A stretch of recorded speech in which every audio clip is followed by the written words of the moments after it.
Bonjour à tous. Alors, nous démarrons cette année académique et nous avons la joie finalement d'accueillir la Principauté de Monaco pour la première fois dans la SPX Talk.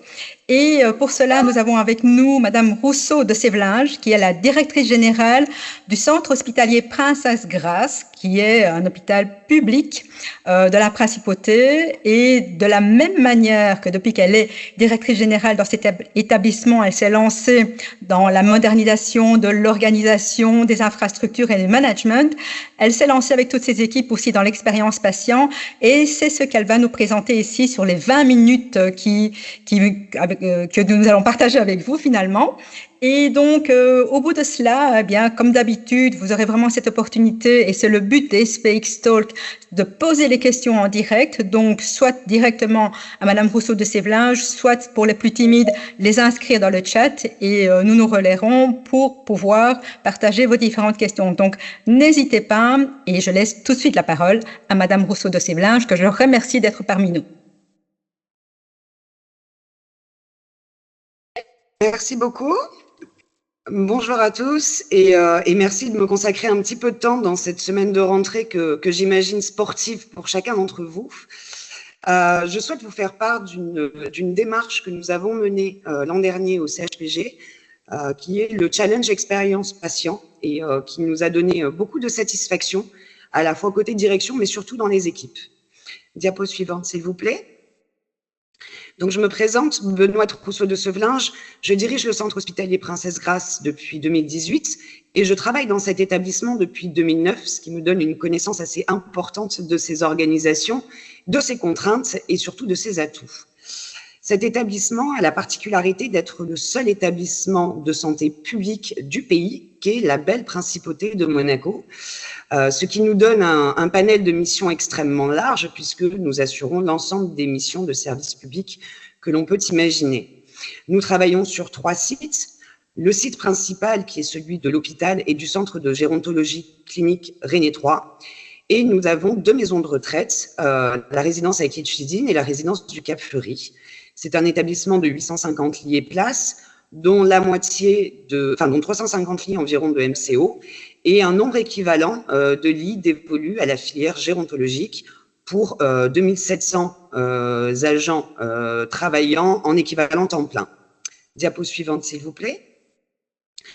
Nous avons un panel de spécialités assez divers, puisque en dehors de la neurochirurgie, chirurgie cardiaque et chirurgie pédiatrique, nous proposons toutes les spécialités. Ça nous amène à avoir un profil de patients très varié, et ce, d'autant plus que vous connaissez probablement la Principauté de Monaco à travers les journaux ou le circuit de Formule 1.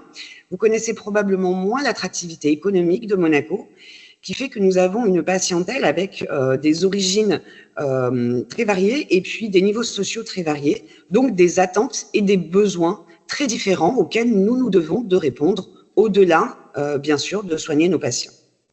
Diapo suivante, s'il vous plaît. Au centre hospitalier Princesse Grace, l'expérience patient a connu des prémices très tôt, finalement, puisque nous sommes un pays avec des établissements d'hôtellerie traditionnelle très connus, et nous avons un petit peu la même démarche avec nos patients. Ainsi, dès 2010, nous avons complètement décroché les ASH de la Coordination Générale des Soins pour créer un service hôtellerie-restauration visant à améliorer la qualité de l'hébergement que nous pouvions proposer à nos patients et qui aujourd'hui est très assimilé justement à l'hôtellerie traditionnelle. De la même manière, nous avons conçu en 2017, et c'est un exemple parmi d'autres, des chemises patients sur mesure, faisant le constat que c'était quand même l'habit porté en majorité par nos patients hospitalisés et que le ressenti de manque d'intimité les amenait à sortir de moins, à rester assez prostrés dans leur chambre, ce qui n'était pas forcément favorable à leur convalescence. Enfin, nous avons développé un service de navette électrique gratuite qui permet de relier les différents bâtiments, constatant qu'au décours des différentes restructurations et déménagements, notre patientèle avait du mal à se déplacer entre les différents bâtiments.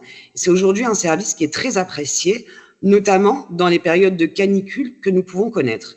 Tout ça pour dire que l'expérience patient est la première orientation stratégique qui a été choisie par les agents dans le cadre de la démarche de certification, puisque c'est quelque chose dont ils avaient déjà l'habitude. Diapo suivante, s'il vous plaît. Venons-en au cœur du sujet, à savoir les challenges. Alors, le challenge, il ne faut pas le voir comme une compétition, mais plutôt comme une forme de dépassement de soi, mais surtout de dépassement des contraintes. Une opportunité d'aller plus vite et de franchir les obstacles que nous avons habituellement dans les hôpitaux lorsque l'on veut mettre en œuvre des projets. L'idée, elle est venue du développement durable, puisqu'on a fait le constat que dans cet établissement, en restructuration, toujours je le précise, les équipes avaient beaucoup d'idées, mais elles avaient du mal à les mettre en œuvre. Et quand elles les mettaient en œuvre, elles avaient du mal à les déployer dans différents services. Et nous-mêmes, direction fonctionnelle, nous étions en difficulté pour être efficaces et opérationnels rapidement. Donc la conjonction de ça, et puis d'une vision qui était la mienne et celle de mon équipe, à savoir miser sur l'intelligence collective, nous a amené à rechercher une autre manière de faire. Et finalement, on a eu l'idée de ce challenge. Alors, l'idée, c'était avant tout de faire émerger des projets et de les mettre en œuvre, c'est le principal objectif, mais c'était aussi de favoriser le travail en équipe, la communication dans ces équipes, et puis la valorisation de la pluridisciplinarité. Le challenge développement durable a été un succès et nous a donné l'idée de continuer avec l'expérience patient, puisque c'était vraiment la préoccupation principale de nos équipes. L'objet, c'était de se dire que nous allions trouver des projets, les mettre en œuvre, mais surtout, nous allions favoriser un nouvel état d'esprit dans des équipes, à savoir se mettre à l'écoute du patient et puis travailler à partir de ce moment-là. Diapo suivante, s'il vous plaît. Donc, quelques éléments de méthode. Diapo suivante, s'il vous plaît.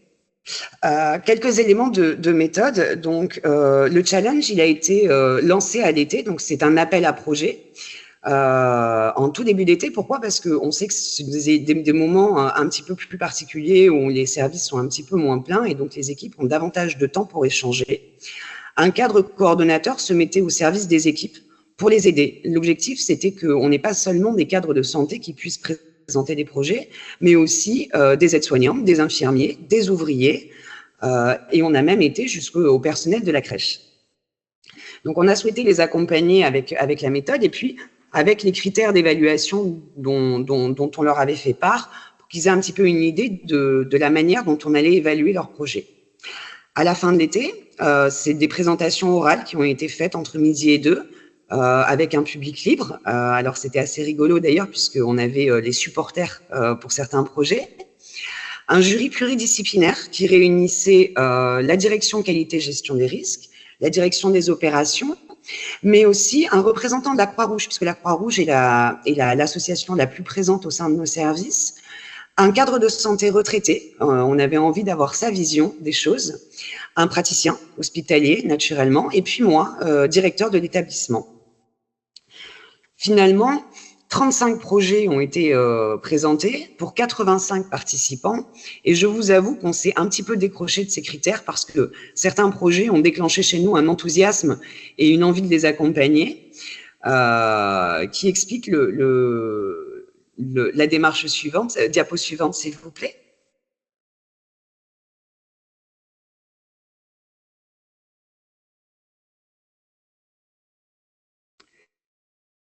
Donc, l'ensemble des projets ont été regroupés autour de 6 thématiques. Si vous pouvez tous les découler, du coup, ce sera plus simple. Une partie, c'était le recueil du vécu. Une partie, une réponse à un besoin qui était rencontré. L'amélioration de la communication patient-professionnelle. La proposition de quelque chose de plus que ce que l'on propose d'habitude. Et puis, vraiment, au sein de la filière géontologique, on a vu que les équipes avaient vraiment envie de trouver des moyens d'impliquer davantage les résidents dans leur prise en charge, dans leur séjour.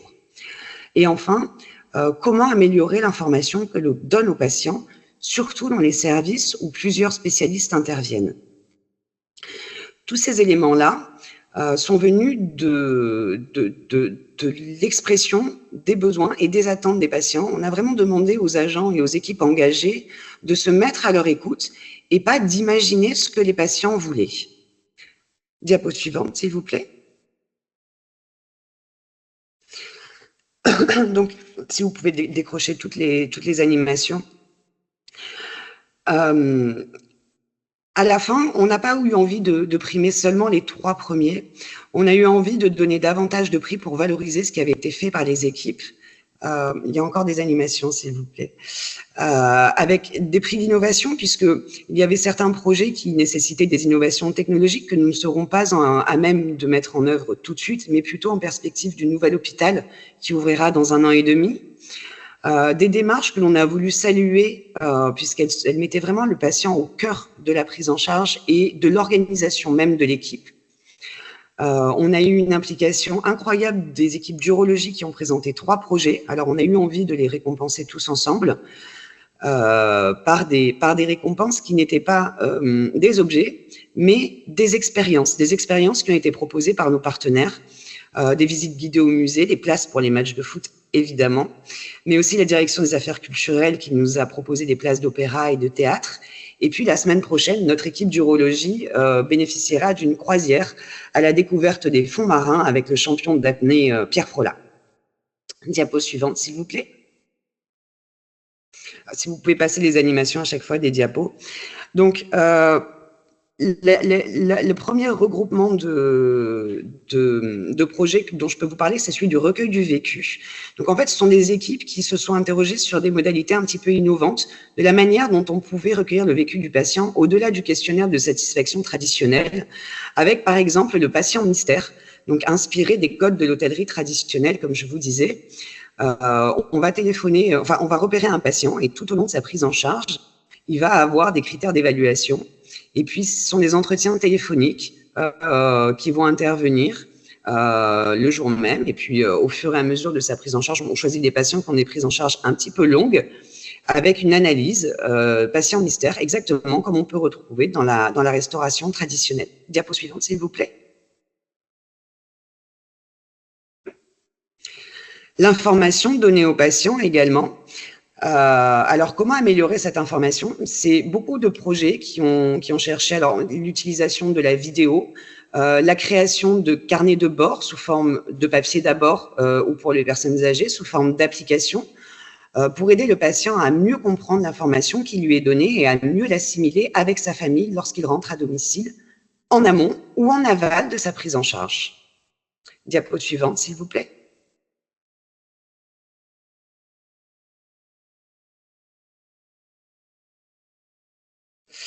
Alors, je vais vous parler de la toilette enveloppante. Alors, donc là, ce sont des projets qui répondent à un besoin, à une difficulté qu'ont pu rencontrer les équipes à un moment donné. La toilette enveloppante, c'est le projet qui a remporté le premier prix.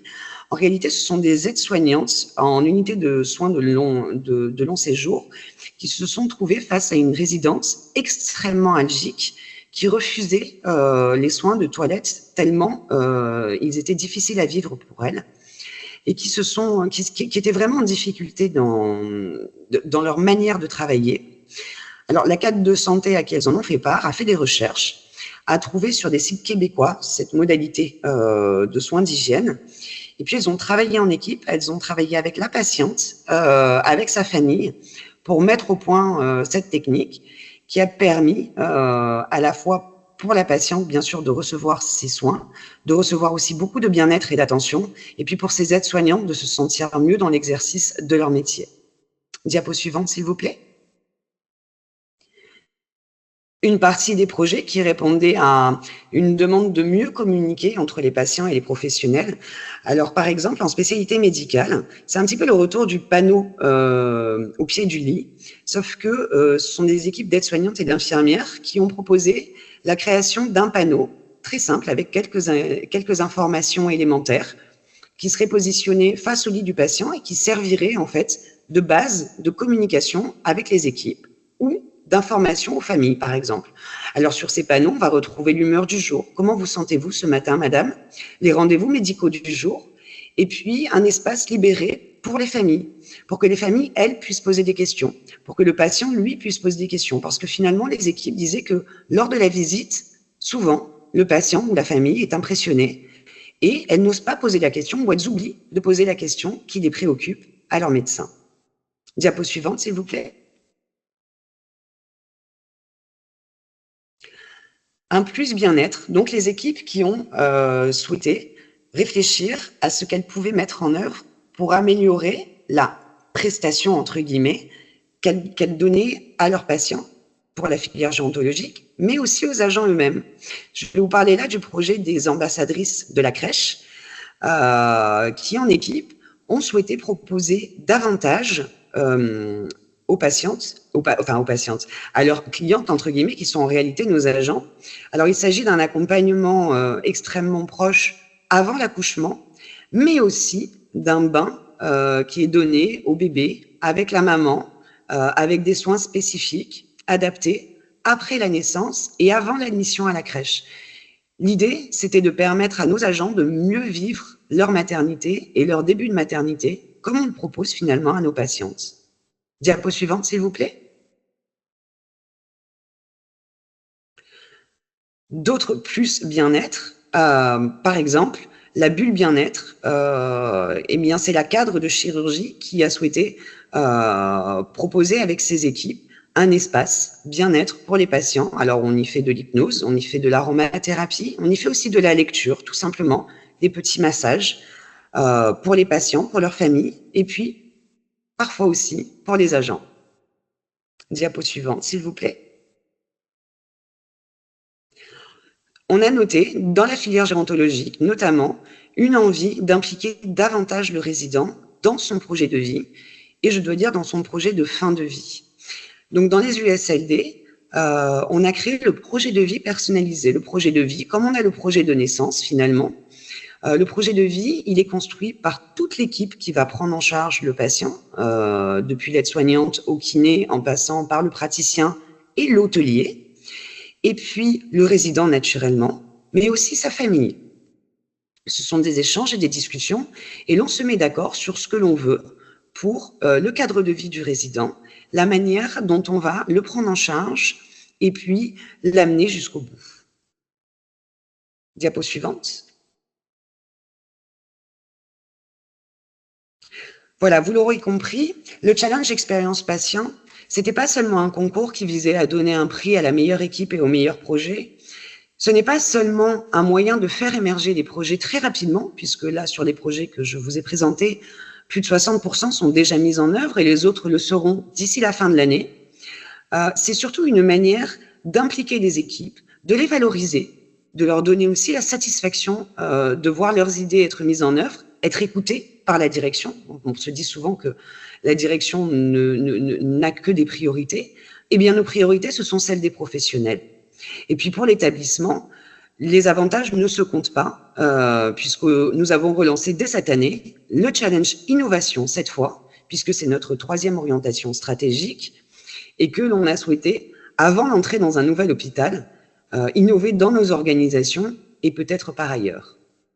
L'année prochaine, le centre hospitalier Princesse Grasse aura le défi de la certification à relever. L'année suivante, l'entrée dans le nouvel hôpital. Nous cesserons donc les challenges et nous lançons la boîte à projets. La boîte à projets, elle vise en fait à adopter exactement le même mode de travail que dans les challenges, mais de pouvoir le faire au fil du temps, au fil de l'eau, avec un moyen d'expression direct pour les équipes. Voilà. Si vous avez envie d'avoir davantage d'informations, nous sommes à votre disposition pour vous accompagner et déployer ce type de démarche dans vos propres établissements.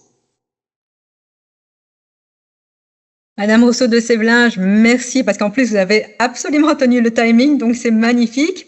Alors, qu'est-ce qu'on remarque en fait? On remarque effectivement qu'il y a de l'action et c'est de ça dont on a besoin avec les SPX Talks, c'est de dire finalement on peut se dédouaner, on peut avancer et on n'a pas nécessairement toujours besoin d'aller chercher des ressources parce que c'est de ça dont on manque. Donc ça c'est vraiment ce que vous avez pu démontrer de cette façon-là. Il y a aussi un intérêt pour l'autre. On peut, à travers ce que vous venez d'expliquer, se rendre compte aussi que finalement c'est l'intérêt pour le patient, mais l'intérêt aussi pour pour les collègues, de la même façon que ce soit entre collègues, mais en tout cas aussi de la hiérarchie, de la direction et de la plus haute des directions vers les équipes, je dirais, de terrain. Et donc ça a vraiment du sens. Et puis vous faites un challenge innovation, mais finalement, ce que vous avez fait, c'était déjà aussi de l'innovation. Donc ce n'est que la continuité de ce que vous aviez déjà entrepris, et peut-être se dire que finalement un challenge par année, au bout de 3 ans, quand vous aurez fait le challenge innovation, vous avez un grand projet qui est de rentrer dans un nouvel établissement, vous aurez déjà déployé pas mal de projets de cette manière. Donc comme quoi les choses évoluent et s'enchaînent les unes les autres. Alors parmi les questions, je pense qu'il y a une question dans le chat. Je ne sais pas si Lucie peut nous la lire. Alors, on a une personne qui demande, pensez-vous qu'un jour l'expérience patient, patient expert, patient formateur, patient chercheur, sera reconnue et payée en France, qui est très en retard sur le sujet? Je pense que notre système de santé en aurait bien besoin. Où trouver les postes de patients? C'est une vaste question. Est-ce que vous pensez, vous, finalement, c'est une question de valeur? Alors ici, valeur, on entend bien derrière la question que c'est monnaie sonnante et trébuchante, mais au-delà de ça, comment est-ce que vous pouvez traduire ça? Comment vous voyez les choses par rapport à cette question? Je crois que professionnaliser le patient dans le sens de le former est une chose. Si l'on commence à rémunérer le patient, est-ce qu'on n'entre pas dans du personnel hospitalier? La vraie question, elle est peut-être là. Et est-ce qu'on risque pas, dans ce sens-là, de perdre en réalité cette franchise, cette ouverture et cette naïveté, entre guillemets, hein, qui nous permet, nous, d'avancer? C'est un débat.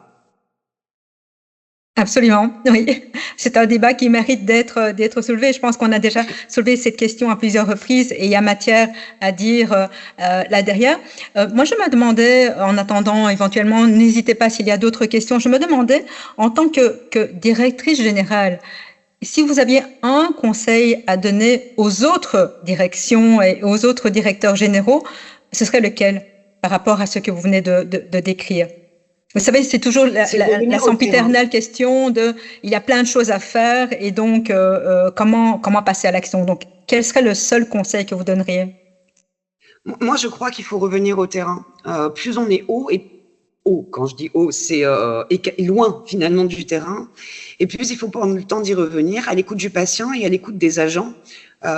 L'immersion, par exemple, on fait ça dans mon établissement, aller s'immerger une fois par an dans les services où on peut avoir des difficultés, c'est une manière d'avoir un autre regard. De la même manière que entendre le patient et le vécu du patient, c'est la manière d'avoir un autre regard sur nos organisations et de les améliorer au bénéfice de ces agents de terrain et des patients que l'on prend en charge.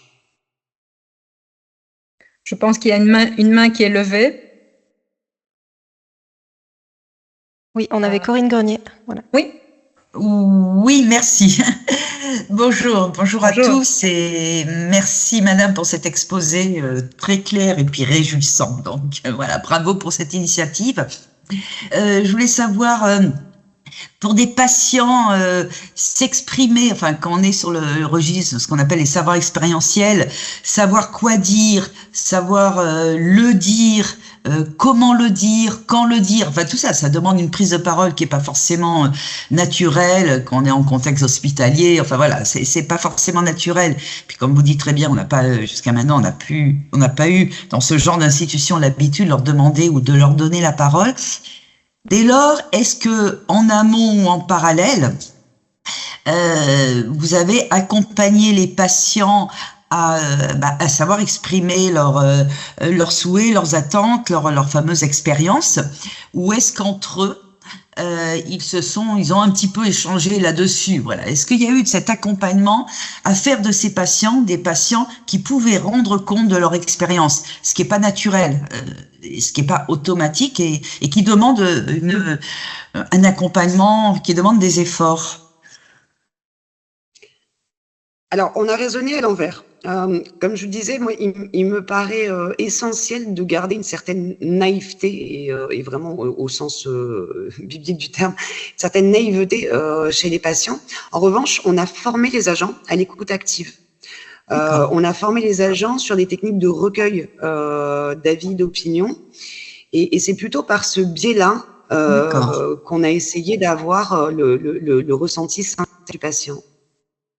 Très bien, merci.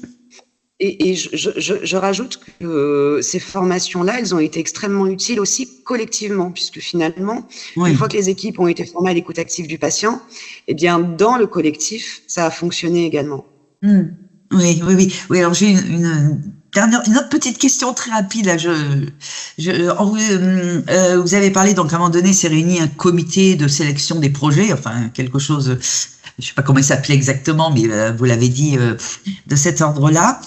Donc, vous étiez présent, il y avait un cadre de santé qui était présent, mais finalement, est-ce qu'il y avait un patient ou des patients qui étaient présents dans ce comité? Parce que j'ai pas cru entendre sa présence. Tout à fait. Et vous avez raison. C'était notre grande interrogation. Donc, c'était le jury de concours, hein. Le jury qui donnait les prix, en fait, hein. On n'a pas sélectionné. C'était notre grande interrogation. Et il se trouve que on a eu du mal à identifier un patient qui serait à même de donner son avis sur l'ensemble des projets. C'est la raison pour laquelle on a fait le choix de l'association et le cadre de santé, je précise, retraité. Cette cadre de santé, elle avait un profil très particulier puisqu'elle a été formée à l'école d'infirmière de Monaco. Elle a fait toute sa carrière au centre hospitalier Princesse Grace et elle a quitté ses fonctions pendant la crise Covid après une petite prolongation pour nous aider. Mais elle a aussi été une patiente du centre hospitalier Princesse Grace. Elle l'a vue dans l'autre sens. C'est pour ça qu'on l'a choisie elle. Mais je vous rejoins. On s'est longuement posé la question et faut identifier la bonne personne entre guillemets. Eh bien, on n'a pas fait, mais c'est probablement un axe d'amélioration important. Oui, voilà, c'est jamais évident. C'est comme lorsqu'on veut associer des personnes âgées. Moi, je travaille beaucoup sur le handicap. Enfin, voilà. Donc mais par principe, pour pas tomber dans un piège, on doit avoir un représentant de ces personnes ou patients, même si effectivement c'est pas toujours facile à trouver ou à choisir, quoi. Mais, Ok. Moi, c'est ça qui fait la remarque, d'où l'intérêt d'avoir des patients partenaires, et j'adhère complètement à ça. Et je trouve qu'on n'avait pas encore des patients partenaires de manière officielle ni formés. Et je pense qu'aujourd'hui, on le ferait avec un patient dans le jury, un patient partenaire. Oui, voilà. Oui, pour la prochaine édition. Merci beaucoup. Encore une dernière question? Oui. Je ne sais pas, je vois une main levée, non, Julie? Lucie, pardon. Ah oui, il y avait, je crois qu'il y avait Pascal. Dénès. Voilà, exactement. C'est moi qui ai mis sur les patients partenaires parce que on a monté un diplôme universitaire justement patients partenaires pour la démocratie en santé et le médicament avec à l'hôpital Mondor et à l'université Paris-Créteil, et c'est vraiment là le rôle du patient partenaire. Il a toute sa dimension dans ces projets de co-construction et parce que le patient également a appris l'écoute active, a été formé également à l'écoute active. Vous voyez, quand donc Corinne, elle a totalement raison quand tu dis, Corinne, que le patient il est pas formé, mais il y a les patients partenaires sont formés à cette écoute active, et c'est là où la co-construction de vos projets a toute sa dimension, tout son intérêt. Tout à fait. Comme dit Madame Rousseau de Sévlinge, en fait, c'est un mélange, c'est un mix, et on voit bien, parce qu'évidemment, sur 20 minutes, c'est difficile de détailler, mais on voit bien qu'il y a un mix et que les patients, à chaque moment, à chaque étape, ont été inclus dans la réflexion aussi. Donc, effectivement, au niveau du jury, il y a, comme dit Madame Rousseau de Sévlinge, des axes d'amélioration, mais au global, effectivement, les patients étaient absolument inclus dans la pratique. Donc, évidemment, si vous avez d'autres questions, si vous voulez passer à l'action, bien voilà, très très clairement, Madame Rousseau de Sévlinge a dit qu'elle était vraiment open pour échanger avec vous ultérieurement. Donc, passer directement ou passer par SPX, c'est vraiment comme vous le souhaitez. Avec plaisir, nous ferons le relais. J'ai quelques informations à vous donner. Donc, on a démarré aujourd'hui les SPX Talk parce que je ne voulais pas laisser tomber le mois de septembre, mais sachez qu'en octobre, évidemment, on a le colloque de SPX. Donc, en octobre, il n'y a pas de SPX Talk. Et puis, nous reprendrons à partir de novembre. Mais dès maintenant, vous pouvez, en fait, quelque part dans votre agenda, fixer tous les midis ou quasiment tous les midis, tous les mercredis, parce qu'en fait, on a des séances en français.